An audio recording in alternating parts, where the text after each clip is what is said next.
When I was 20, I had such a complex about myself and I didn't feel comfortable in my skin. I didn't feel beautiful. I didn't feel pretty. I didn't feel sexy. I didn't feel any of those things. And now that I finally unlocked the cheat codes, to finally learn how to love and appreciate myself and embrace myself and all of those things, it's like, wait a minute, I need them years back. I could have used this in the club, you know what I mean? I feel like my hair is tied up about 90% of the time these days. It's about time I do something with my hair, but I kind of don't want to. Oh, it's bright out here. Coming outside for some fresh air. Right here is good, right?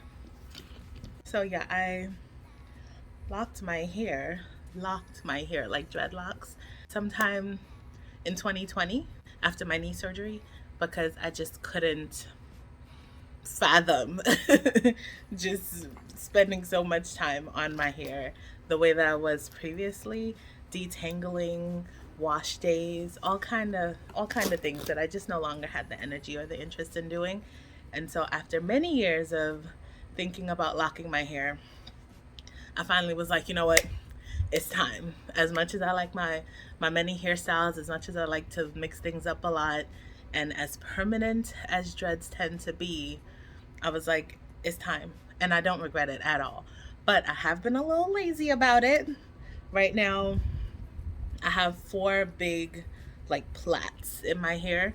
So one, two, three, and then four, which is why it kind of looks like I have horns a little bit, serving some Maleficent realness up under here. And yeah, right now I have about an inch and a half of new growth that's not twisted or not interlocked and not dreaded, basically. So for now, we're tying it up. That's what we're doing here. That's where we're at. I don't know how the topic came up, but I was talking to my mom earlier about my knee surgery and the recovery and everything. And my physical therapy actually took place in a gym for the most part.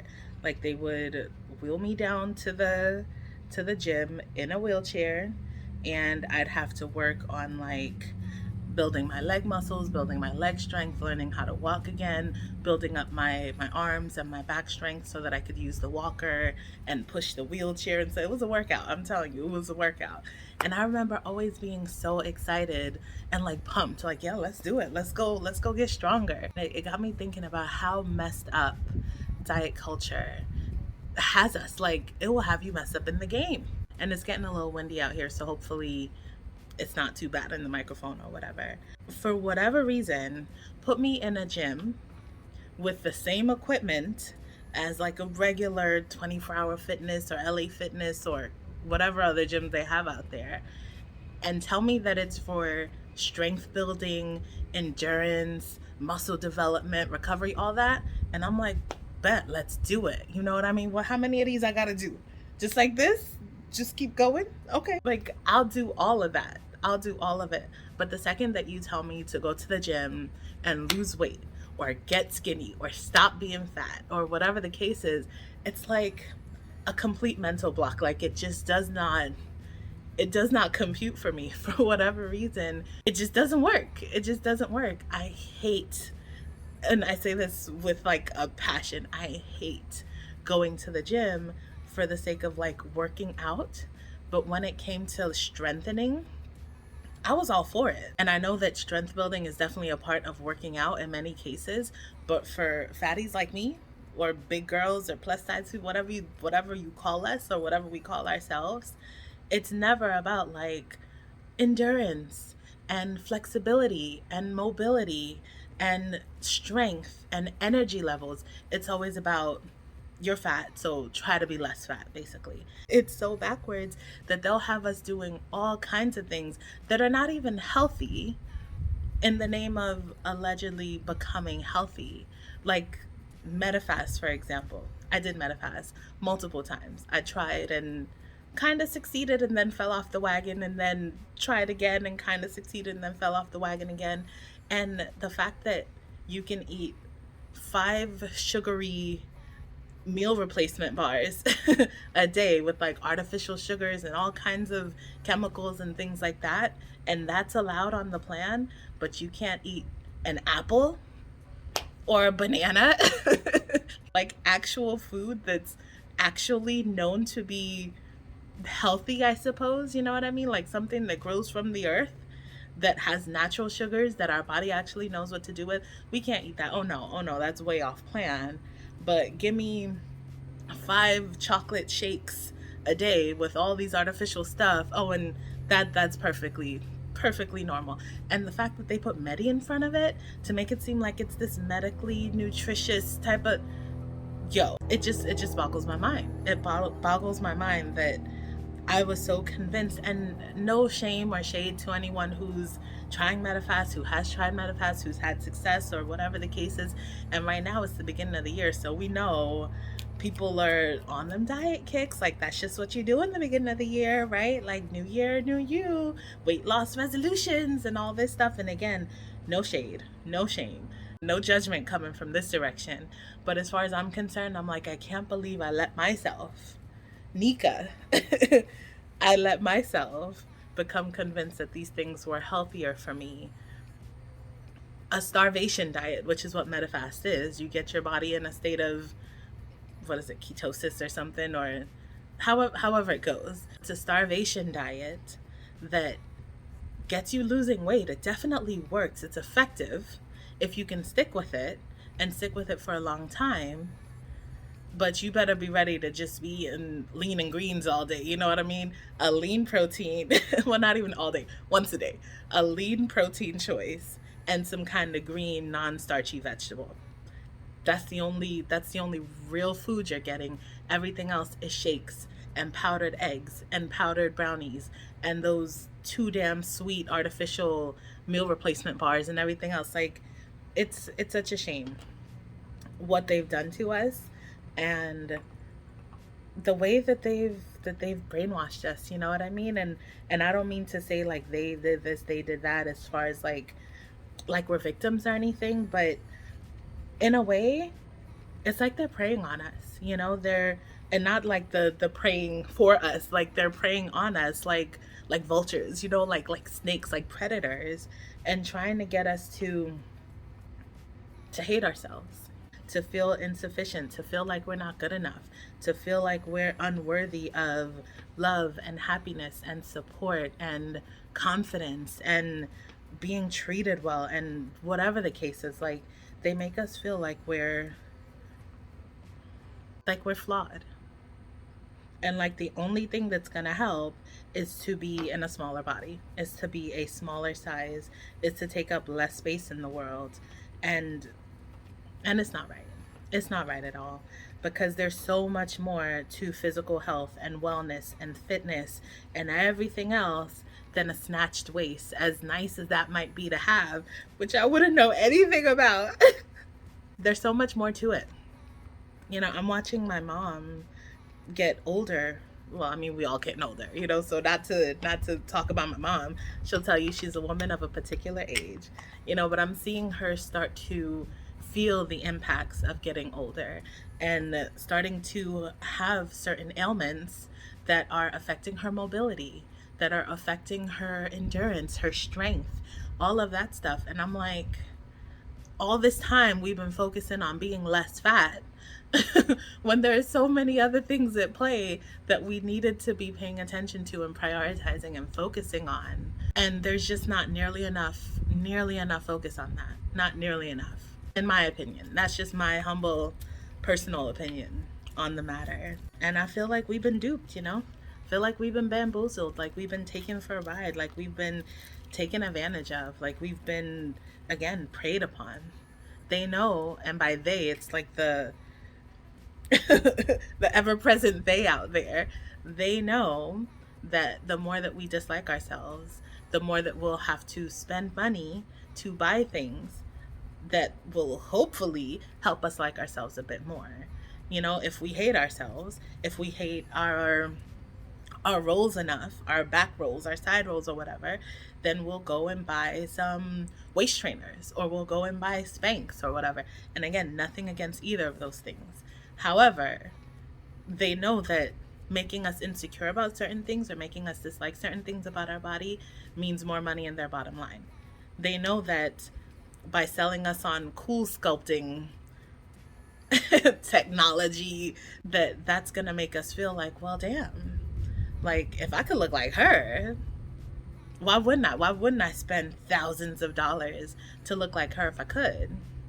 They know that by making us feel insufficient in so many ways, that it's going to lead us down a path of trying to pay for a solution that's going to help us feel better, or that we think is going to help us feel better. But the kicker all this time is that the real issue is up here, and it's not really all over here. You know what I mean? Like, you can feel however you want to feel about your body. You can choose to lose weight if that's what you want to do. You can choose to do the cool sculpting if that's what you want to do. You can have surgery. You can do whatever it is that you want to do to change your body, modify your body, whatever.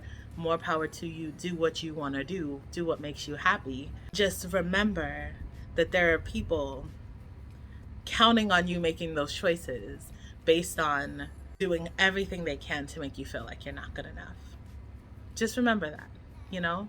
Or don't remember that. That's your business. That's what I remember.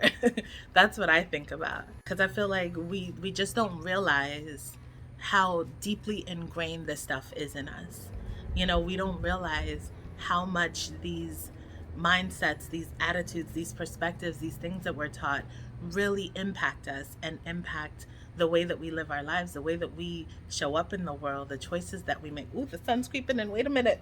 Wasn't ready for that. I think we don't realize how deeply rooted it becomes after years and years and years of people repeating these things to us about getting skinny or losing weight or not being fat or whatever the case may be. It becomes so internalized that we carry it with us, and it becomes a part of who we are and just a part of the way that we live. And it's messed up, because the more that we hate ourselves, the more that someone else is able to profit off of our misery. The more that I hate the discoloration of my skin, the more somebody's makeup company is going to make off of selling me concealers and foundations and powders and all kinds of things. You know what I mean? The more that I dislike the jiggle of my body, the more that some plastic surgery might make some money to get another beach house somewhere because I need him to lipo this or nip that or tuck that or do whatever the case is, you know? It's in there, even if we don't realize, even if we don't want it in there. And it's just crazy to think about for me. But I am grateful, because I feel like the more I've become aware of it, the easier it has been to dismantle and kind of, what is it, like dismiss some of those thoughts and some of those behaviors when I notice them popping up. And so every time a weight loss or surgery or gym membership commercial comes on, it's present in my mind. Like, I'm like, I know what you're doing, you know? I know what y'all are doing. I see through it. I see what you're working on. Don't think that I don't know what you're doing, you know, and what you're trying to do to us. You trying to make us buy into the new year, new you stuff, which is not inherently bad. There's not necessarily anything wrong with it. But the more that we buy into it, the more that we might make that cool sculpt consultation dough, you know? And now for me, being a mother, like, having a little person's life in my hands on a regular, you know, being responsible for what she eats and how active she's motivated to be and everything else, it's like, it's a lot of pressure. First of all, it's a lot of pressure trying to make good choices for her, trying to help her avoid some of the pitfalls that I might have fallen into, trying to help her to love herself and to embrace her body, however it may be, however it may look, whatever she may be capable of, trying to monitor her health and make sure that we're making good choices for her and with her, while also not body shaming her and stuff like that. So many people have so many things to say about her body, unwarranted, unrequested, What's the word I was looking for? Whether it's advice or commentary or whatever, you know, about how she's developing, about her size, about her this, about her that. And I'm like, I hope this don't give her a complex. Like, I hope it doesn't make her feel a type of way because somebody's always got something to say. And you literally can't control what people say. Like, you can control what you say sometimes. You know, what comes out of your mouth, what you let come out of your mouth. But as far as other people, people gonna say what they gonna say. You know, people gonna people. That's just what they gonna do. They gonna be unpredictable. They're gonna say things you might not like. I remember there was this cultural picnic that we went to a couple years back in New York. This West Indian picnic. My family's from St. Vincent. Big up, but. She was still really small. Like, she might have been 3 or something, you know? And she was wearing a certain shirt, and you could see her little, like, the little print of her little tatas or whatever. And one of the older women there, apparently she knew my grandma from back in the day, back in the islands. She's an elder. I respect her and everything. She doesn't know me. I don't know her, but she's an older friend of the family and all that. And so, you know, we're very pleasant. We greet each other and everything else.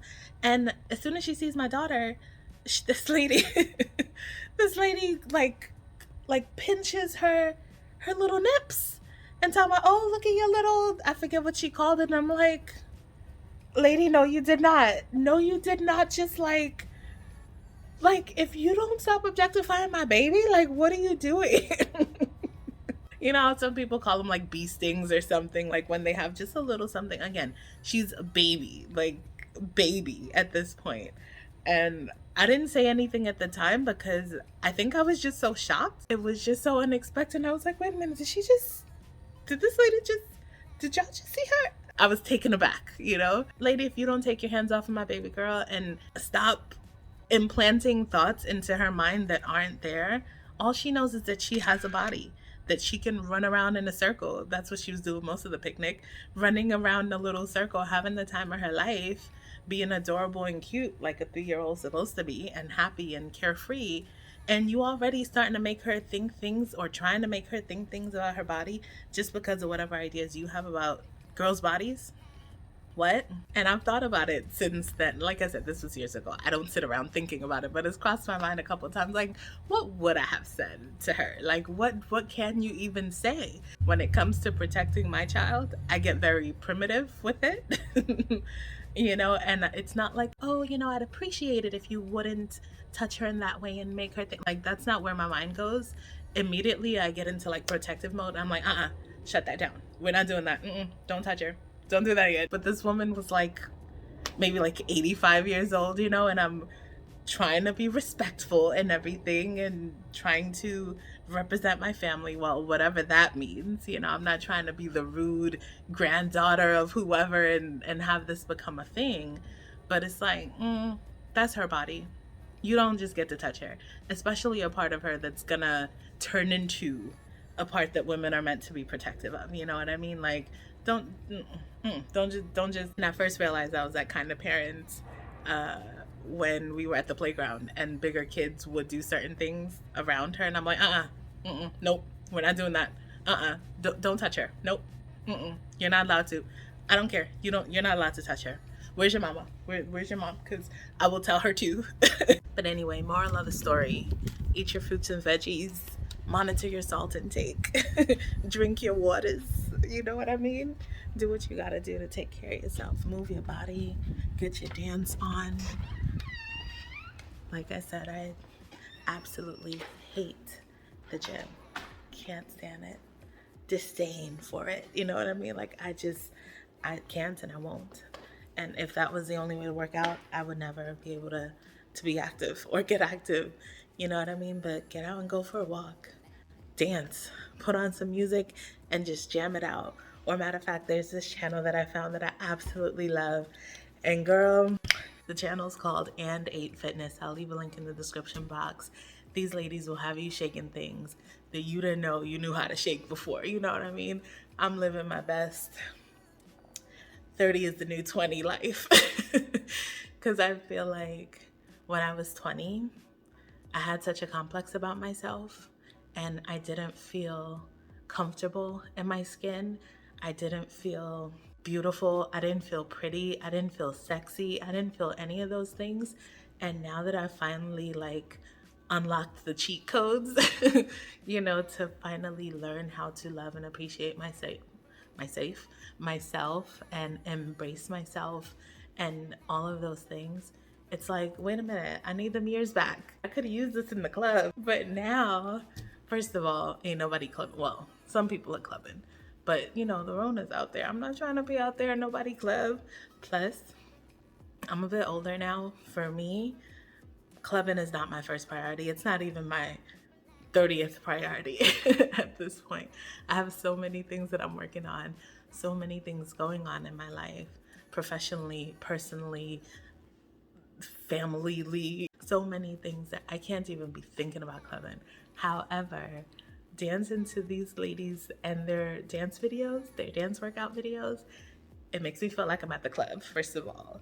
Plus, you have the privacy to really express yourself. You know what I mean? Introvert shout out.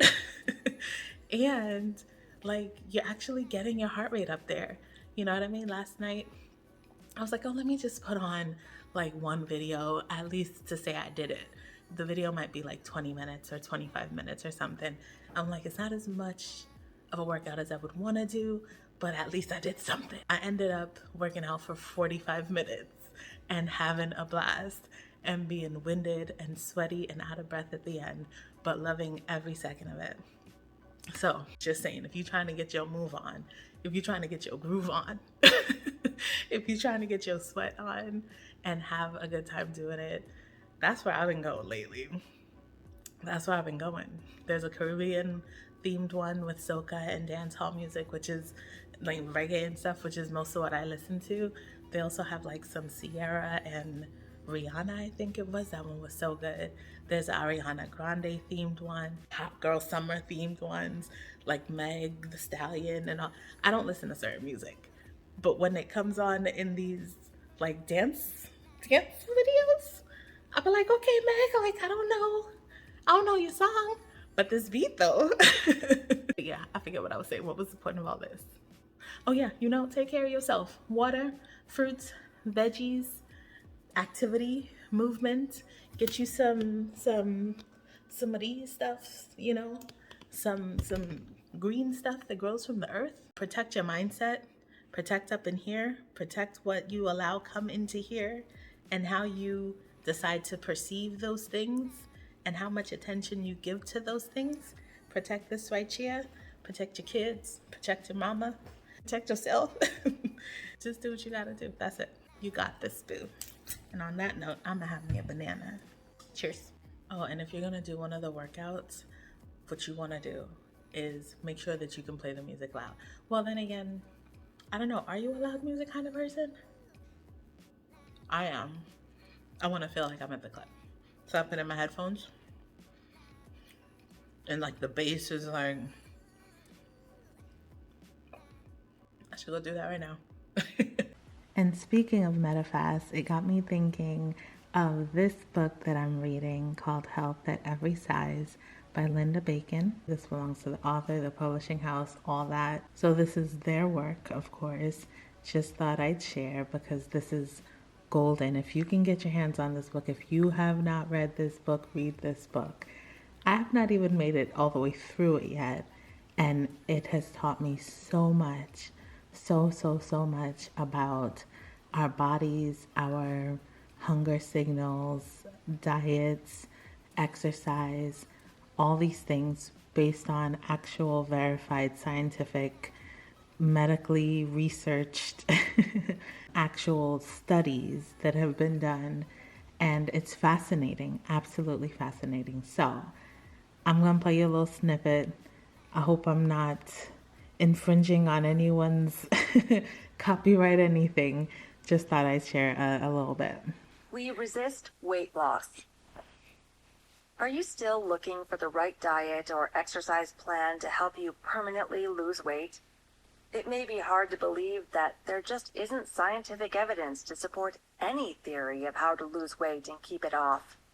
No matter how many times or how authoritatively the message is repeated that diet, exercise, and discipline can get you what you want, it doesn't change the fact that it has not proven true for any but a tiny minority of people. This chapter examines why dieting backfires, why exercise fails to deliver on its weight loss promises, and how sleep habits and how you manage stress complicate weight regulation. It also details a few other surprising environmental factors that contribute to your weight. And before you go looking for a shortcut to weight loss, be sure to listen to the discussion on pills and bariatric weight loss surgery. If you are focused on weight loss, you may be hesitant to listen to this chapter. After all, believing in these techniques provides the conviction to suffer through that diet or exercise plan. You may be concerned that losing faith in weight loss is tantamount to giving up, condemning you to being forever disappointed, stuck in a body you don't want. Why listen to this chapter? Because first you need to understand that failed weight loss attempts aren't your fault. Lightening up on the self-blame will make you more effective at achieving what is possible. In Greek legend, the gods condemned Sisyphus to ceaselessly roll a rock to the top of a mountain, where it would tumble to the bottom, forcing him to start uphill again. Sisyphus's efforts are not unlike the weight loss cycle of dieting, regaining, and dieting again that many of us have experienced firsthand. Or the New Year's resolutions to exercise regularly, which are quickly abandoned when weight loss goals are not accomplished, only to be tried again the following year. Why subject yourself to such a tragic fate? Who wants to be stuck interminably repeating the same painful task that doesn't accomplish what you want and serves no useful purpose? My wish is that this chapter will provide you with a sense of relief and renewed hope.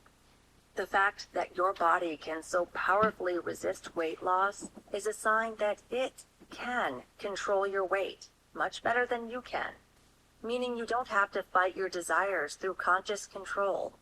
There is no need to watch your food intake or force yourself to work out. Imagine that. You can enjoy eating and moving your body. No more rice cakes when you really want that buttery biscuit. No more bicycling to nowhere as punishment when you do indulge. Future chapters support you in learning just how to trust and honor the weight regulation system that is packaged inside you. Putting calories into perspective. You may already know this plain fact. Weight loss is simply a matter of taking in fewer calories than you spend. Conventional weight loss ideology exploits this fact, prompting you to diet, reduce calorie intake, or exercise, increase calories spent. On the surface, this seems logical. The problem is it doesn't work, at least not in a lasting way. All you folks who have dieted or exercised with gusto only to regain the weight, listen up. You did not fail to keep the weight off because you are lazy, weak, or undisciplined. It's not because you didn't want it badly enough. You regained that weight because the contributors to your body weight, such as what, when, and how much you eat, as well as how you expend energy, including your inclination to move, are not completely under conscious control.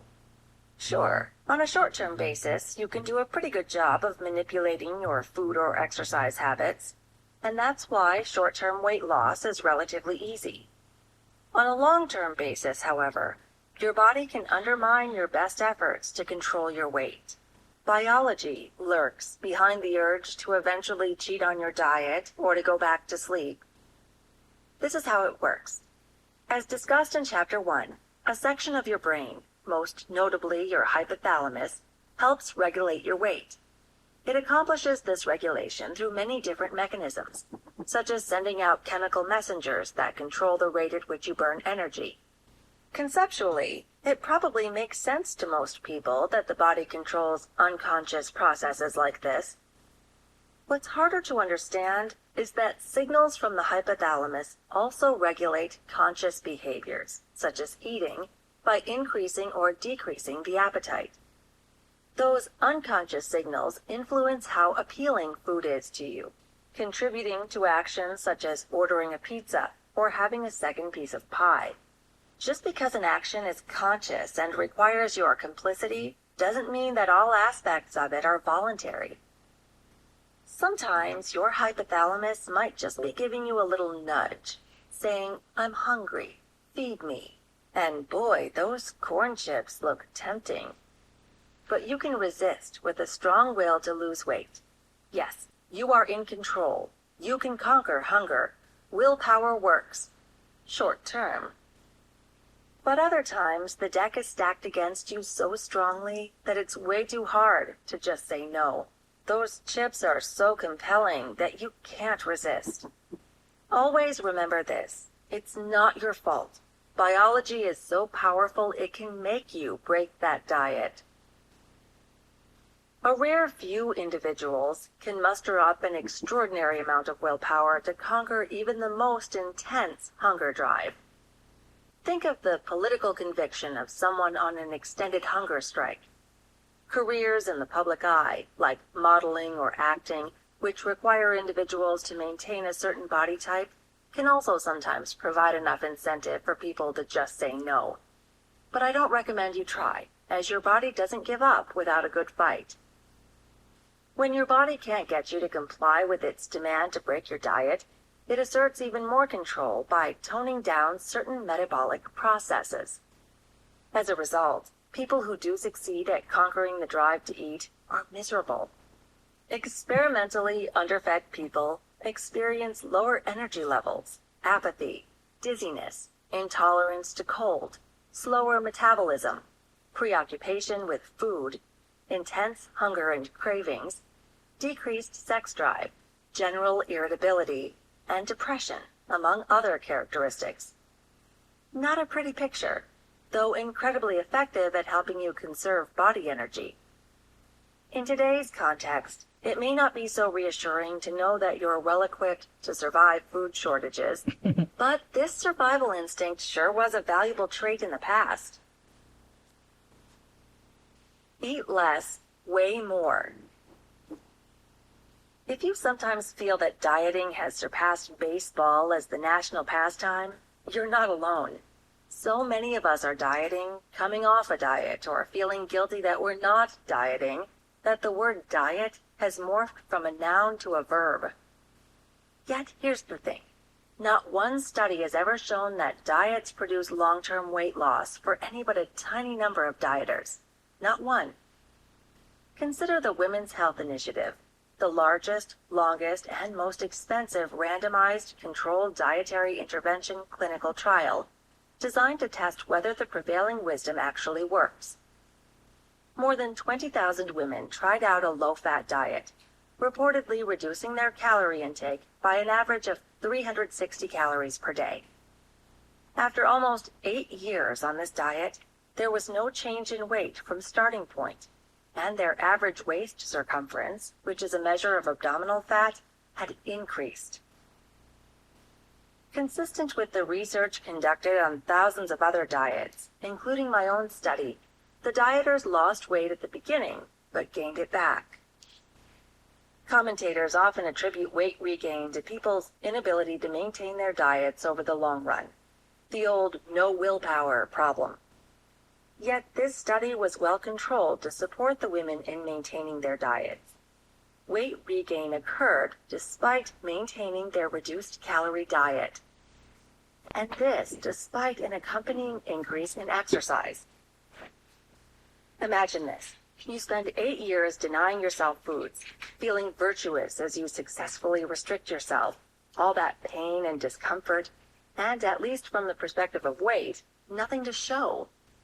Wouldn't you rather have been among the 29,000 women in the control group of the Women's Health Initiative who were encouraged to continue their usual eating habits? They didn't lose weight either, but at least they didn't endure the misery of dieting. It's not just that dieting doesn't work. Diet enough and it may actually push your set point up, so you wind up weighing more after the diet than if you'd never started the darn thing to begin with. Dieting interferes with your weight regulation system in several ways. Recall our discussion of the hormone leptin from Chapter 1. When you diet, your body produces less of this appetite-suppressing hormone. This, in turn, jumpstarts your appetite, making that chocolate cake look as tempting as a stack of unattended $100 bills. No wonder you want to break your diet. Leptin also slows your metabolism. Combine the two, and you find yourself on the weight gain express. But that's not all. Over time, as you diet, stop dieting, stop dieting, your body gets sick of it all and simply sets the leptin meter to permanent low, producing less of the hormone regardless of which part of the diet cycle you're in. Less leptin means your body isn't working as effectively as it should to tame your appetite and stoke your metabolic machinery. Your set point has now been pumped up a notch. In addition to the reduced leptin during diets, your body pumps out higher levels of lipoprotein lipase, an enzyme that increases fat storage. And if the studies in rats translate to humans, and there is strong evidence they do, yo-yo dieters are compelled to choose foods higher in fat. Some reward for trying to be good, huh? So here's a review of the previous, with a few other choice tidbits added in. Dieting slows the rate at which your body burns calories. Increases your body's efficiency at wringing every possible calorie out of the food you do eat, so you digest food faster and get hungrier quicker. Causes you to crave high-fat foods. Increases your appetite. Reduces your energy levels, so even if you could burn more calories through physical activity, you don't want to. Lowers your body temperature so you're using less energy and are always cold. Reduces your ability to feel hungry and full, making it easier to confuse hunger with emotional needs. Reduces your total amount of muscle tissue, and you may know that a pound of muscle burns more calories than a pound of fat. Increases fat storage enzymes and decreases fat release enzymes. The message here? Don't blame yourself when you break your diet. It's not about gluttony or a failure of willpower. In fact, most dieters show extraordinary self-restraint, persistence, determination, and willpower. You didn't fail. The diet did. Numerous animal studies verify this simple fact. After a diet, an animal will regain the weight without overeating. Reflect on your own history. How much were you really eating when you regained the weight? The first step toward recovery: do no more damage. In other words, quit the diet habit cold turkey. Since most dieters are likely to be above their set points, simply kicking the diet habit and restoring control to your body may result in a bit of weight loss. But regardless of whether your weight changes, I do promise that there's even better stuff in store for you. Sounds too good to be true, doesn't it? No more cutting calories and going hungry. No more guilt about what you eat. All you need to do is lighten up and put your body in charge. Well, perhaps there's a little more to it than that. After all, it's been a long time since you trusted your body, and like any damaged relationship, it will take a while to begin communicating clearly again. Chapter 9 guides you in becoming attuned. Of course, diet attempts are not the only contributor to your weight.